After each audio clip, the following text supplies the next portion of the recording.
दिल ना उम्मीद नहीं, नाकाम ही तो है।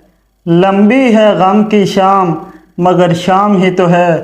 तो ये शाम का जो सिलसिला है वो 2017 के बाद 2019 में इंग्लैंड से स्टार्ट हुआ और फिर ये सिलसिला बढ़ता गया और 2021 के वर्ल्ड कप में दुबई में एंटर हुआ और फिर ये सिलसिला 2022 में ऑस्ट्रेलिया में दाखिल हुआ। तो कल भी ये शाम बरकरार रही है श्रीलंका में। तो ये कौन सी शाम है जो ख़त्म ही नहीं हो रही। एक मरतबा फैज़ अहमद फैज़ ने कहा था कि और भी दुख हैं ज़माने में मोहब्बत के सिवा। तो मेरे ख्याल में तो वो बात कर रहे थे पाकिस्तान क्रिकेट टीम के बारे में। So guys, Pakistan have been eliminated from Asia Cup 2023। सैन बताइएगा कि क्यों एलिमिनेट हुए। लोग कह रहे थे वन बैड डे था, उसके बाद इंजरीज हमारे प्लेयर्स को हुई, तो ओवरऑल हमारा जो एक सपना था ना वो क्रश हो चुका है, बिल्कुल डिमॉन्स्ट्रेट हो चुका है। जैन बताइएगा।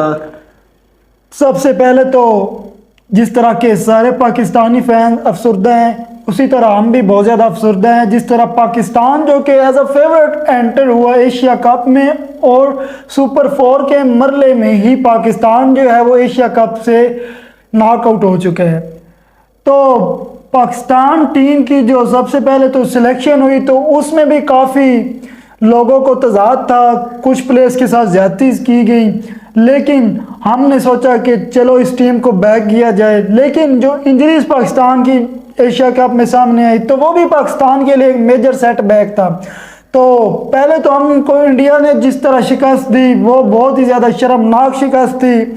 और कल के मैच पे आते हैं जो कि वर्चुअल सेमीफाइनल था श्रीलंका और पाकिस्तान के खिलाफ के दरमियान।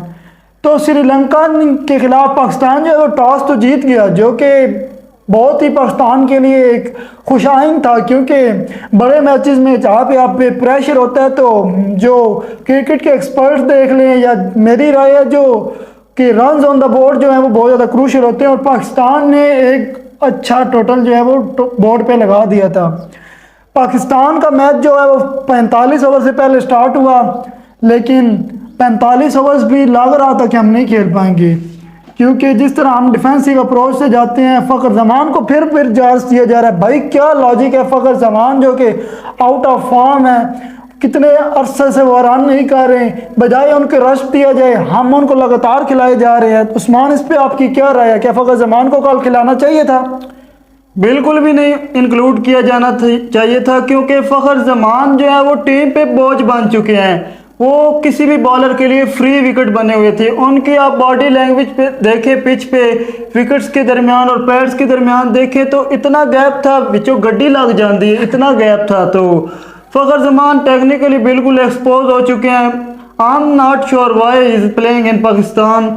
सो ये तो बहुत ही बुरी बात थी कि फ़खर जमान को अगेन चांस दिया गया। हम बात कर रहे थे अब्दुल्ला शफीक को, अब्दुल्ला शफीक ने साबित किया कि क्यों वो टेक्निकली साउंड है, क्यों वो एक अच्छे बैट्समैन ओडीआई में भी साबित हो सकते हैं। और उसके बाद फिर सऊ शकील को भी आई थिंक ड्रॉप किया गया, बुखार कहा गया।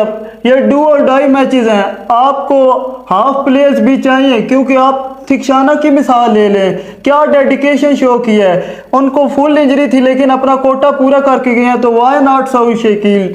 सऊ शकील को भी खेलना चाहिए था। बिग मैचेस में आप रिस्क ले सकते हैं।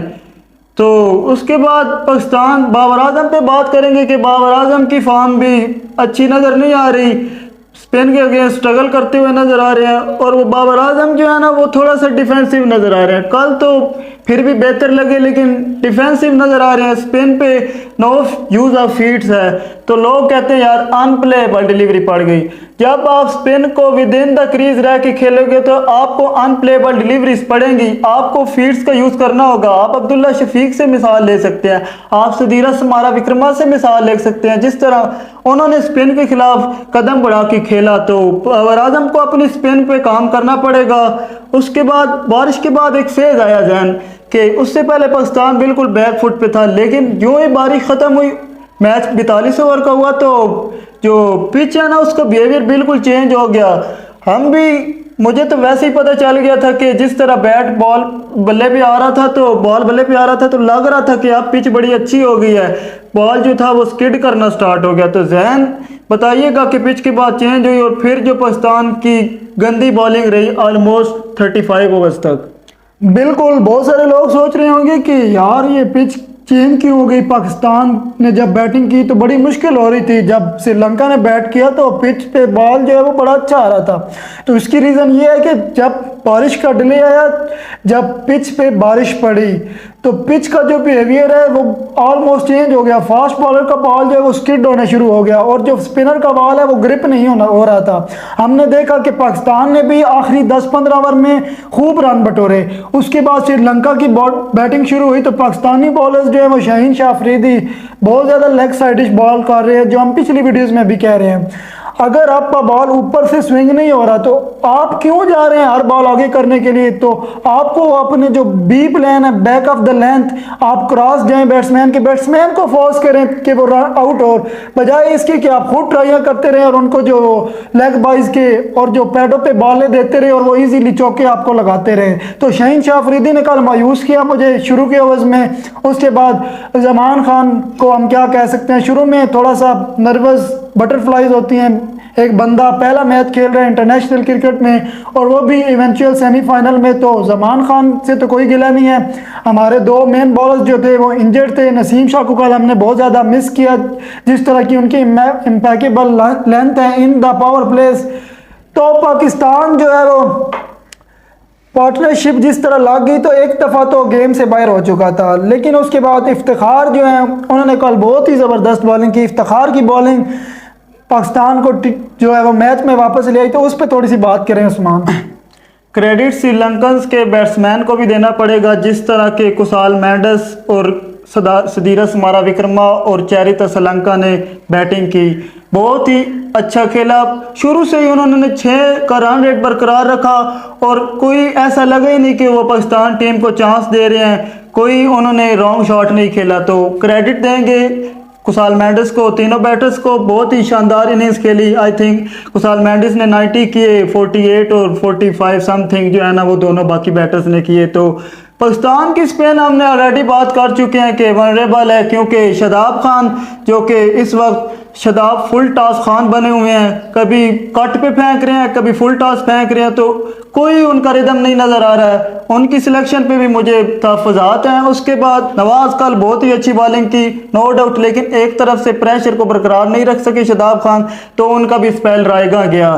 फिर इफ्तिखार अहमद आए। इफ्तिखार अहमद ने की कामयाबी की वजह जो थी वो उनकी बॉल में स्लोनेस थी। उन्होंने देखा कि बॉल जो है ना वो जब जब स्लो कर रहे हैं तो बॉल पिच में स्टक हो रहा है, तो स्लो बॉल की तो पाकिस्तान को बैक टीम में वापस ले आए। तो यही था कि पाकिस्तान लग रहा था कि एक मरतबा मैच हार चुका है, लेकिन फिर जब 6 ओवर्स में 36 रह गए थे तो एक पाकिस्तान ने बिल्कुल ना मैच को एक तरफ कर दिया था। फिर बताएं जैन किस तरह का सिनारियो बना। इफ्तिखार ने उसके बाद विकेटें ली और फिर आखिरी 2 ओवर्स में भी Sri Lanka full in the command था। 12 रन उनको चाहिए थे, लेकिन शाहीन शाह अफरीदी जो कि न्यू बॉल से विकेटें लेने के लिए मशहूर है, तो उन्होंने कल एंड पे बहुत ज़बरदस्त बॉलिंग की। जिस तरह 19वें ओवर में सिर्फ 4 रन दिए और 2 विकेटें ली, तो आखिरी ओवर में 8 रन रह गए थे। जमान खान जो कि बारहा अपने आप को आखिरी ओवर में प्रूव कर चुके हैं, लेकिन कल it wasn't meant to be his day. कल वो बेचारे आखिरी ओवर में 8 रन डिफेंड नहीं कर पाए, लेकिन जिस तरह की उन्होंने एफर्ट डाली, 2 गेंदों पे 6 रन जब रह रहे थे, तो it could have been anyone's game. लेकिन श्रीलंका जो है वो फॉर्चुनेट रहा, जो एज लगा चैरिता श्रीलंका का वो चौके पे चला गया और आखिरी बॉल पे उन्होंने 2 रन बना लिए। तो श्रीलंका वेल प्लेड, श्रीलंका उनकी तारीफ करनी होगी, क्योंकि जिस तरह वो इंजरीज के शिकार रहे हैं उनके प्लेयर्स, इस टीम के साथ इतनी फाइट करना और एशिया कप के सेमीफाइनल में पहुंचना, ये उनके फाइनल में पहुंचना इनके लिए बूस्ट अप है। लेकिन पाकिस्तान की तरफ से कल कुछ पॉजिटिव्स हमें नजर आए। एक तो अब्दुल्ला शफीक है और दूसरा रिजवान की भी तारीफ करना होगी। कल रिजवान ने बड़ी ही ज़बरदस्त इनिंग खेली, जो कि प्रॉपर नंबर 4 वाली इनिंग जिसे हम कह सकते हैं।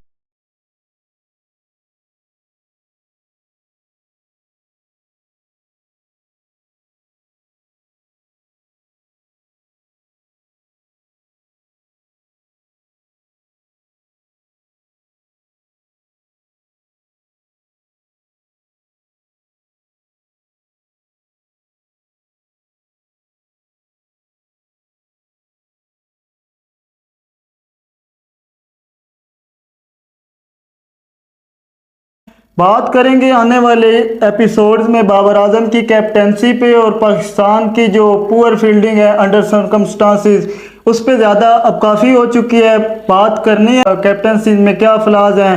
अगर आपको आज की वीडियो अच्छी लगी है तो सब्सक्राइब और लाइक ज़रूर कर दीजिएगा। आज की वीडियो से इतना ही था। इंडिया और श्रीलंका दोनों को गुड लक कहेंगे।